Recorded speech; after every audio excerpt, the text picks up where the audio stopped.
Alrighty, so I think it's time for another build. And this time my subscriber gave me a budget of $550, and his requirements were that he wanted to play Daisy Standalone and live stream, and he gave me a required component. So he wanted to have the 760K processor from AMD. And as you can see here, the total price is $545.93. Now keep in mind, all these parts I searched for and found on I was gonna say Netflix. I found on Newegg, and if you go to a place like PCPartPicker.com, you can probably find these parts for cheaper at other retailers.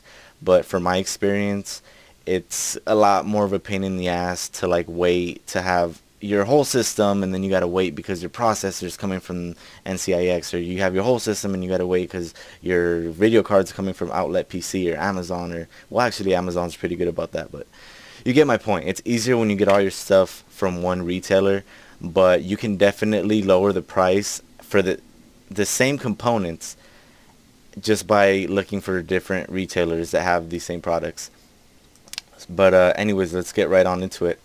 So Fractal Design Core 1000. I'm not even going to speak on this. You should already know how I feel.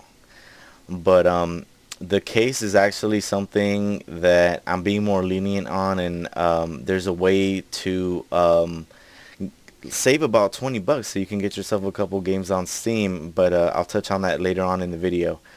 And the processor, like I said before, is the AMD 760K Richland architecture, 3.8 gigahertz quad core. You know, you gotta have at least a quad core to be able to live stream. And 89 bucks, come on bro, come on bro. I mean, I know it's a required part, but come on bro, this is looking really good right now. We're looking really good right now. The ASRock FM2 A55M motherboard, $42. Jesus Christ. I think, wait a minute now. The case costs more than the damn motherboard, dude. This is, and wait a minute. Wait a minute. Are you kidding me? Okay, give me a second. Give me a second here. Let me look for something. Look, 32 gigs of RAM. You got 2 slots for 240 pin RAM, 5.1 audio. It's not going to have USB 3, but honestly, what's using USB 3 right now? Pretty much nothing. So there was something I was looking for. Where's the damn PC? Look, PCIe 3. That's what I was looking for. Blazing fast. This thing costs less than a case, bro. You're looking good. We're looking real good right now. And here's something that's crazy. The RAM. So if you don't know, there was a shortage on the materials, RAM, metal, minerals that are used to produce RAM. And so prices skyrocketed. Like, I remember back in 2012 when I was just getting into PCs and how to build them and the parts and whatever. You could get 16 gigs of RAM for like 30, 40 bucks. Now, good luck.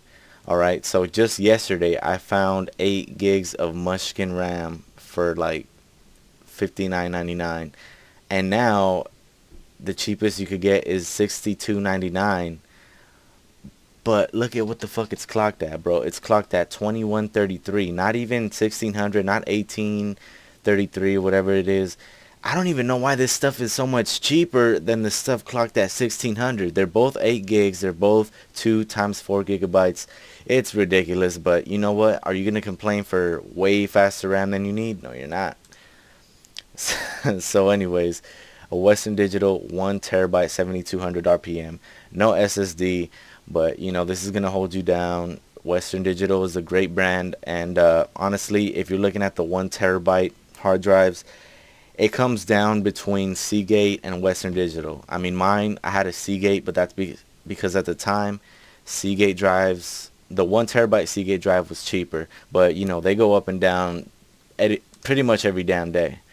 And your PSU is going to be a RAID Max 400 watt for 34 bucks. It looks high end and it looks like, you know, the Hulk jizzed all over it, but it's gonna hold you down. It's 80 plus certified. Wait, is it?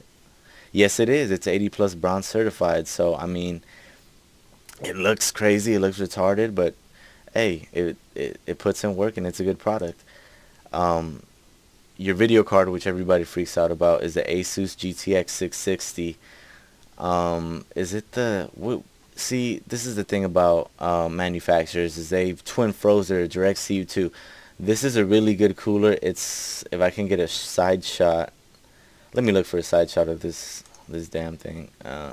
Here we go. See, it's open, so you got the big heat pipes, which are gonna take heat away from the GPUs. I don't even know if it's a single GPU or dual GPU.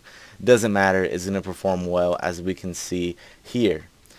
So it's the brown one, Alien versus Predator. You really shouldn't be, with this system, you really shouldn't be playing anything below 1080, because, I mean, you've got the headroom for it. So 1080, 43 frames at very high quality, 4 times anti-aliasing, tessellation, all that dumb stuff. I mean, you're looking good. Batman Arkham City, 60 frames steady at 1080, 8 times anti-aliasing, high tessellation, extreme detail. I don't even know what half this shit means, but that means it's gonna look good. And you got those 60 frames. Battlefield 3, 1080, ultra. Need I say more? Is there more? There's more. Lost Planet 2. Where's the brown one at? 57.2 frames, 1080p, low, blur off, 2 times anti-aliasing. That's a little bit of a higher end game. Metro 2033. High settings, 1080, and you're getting 33 frames. I mean, these Eugene and all this stuff, I mean, in my personal opinion, that stuff is cool, but a GPU is something you're going to use most likely for gaming. So all this theoretical stuff doesn't really matter. That's why I'm more into how many frames can you get in the game, and this card does not disappoint. So, but like I said at the beginning of the video, there's a way to lower the price so you can get yourself maybe some games on Steam, save up for an aftermarket cooler, and do whatever else you may want to do by getting the Sigmatech CM23ABXU01. Oh my god, that's a nasty ass name. I guess the nickname is AEOS for 30 bucks. So I mean, if we have a look here, you got this big, well, not big, but you got this bigger than the rear. You got this front fan pulling air in, and if you want, once with that money you saved, you can get yourself a little exhaust fan for the rear, and you'll have some really good airflow. Now, there's something quite, if you decide to go with this case and save yourself the extra money, there's something interesting.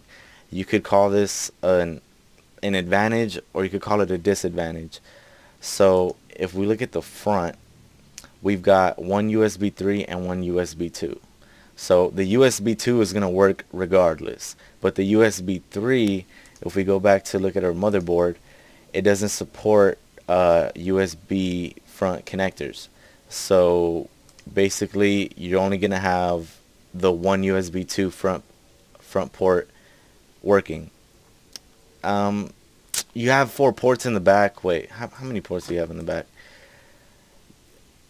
Yeah, you got a good amount of ports in the back. You can always get yourself a splitter or something like that. And if you do decide to upgrade your motherboard, make sure you get it with the front panel USB 3, and you're good. You're going to have 2 USB ports in the front that work, and you're going to be steady mobbing, playing games, framing out, doing all that kind of stuff. So, I mean, this system, if we go back to the benchmarks here so you guys can have another look, it's going to smash anything. You're going to be smashing through games. So, hope this helped. If you have a price point, if you have a certain scenario, you know, I want this card, I want to be getting steady 30 frames with this game, I want to be able to record fraps and get steady whatever, and all kinds of different variations, let me know, and I'll see you guys later.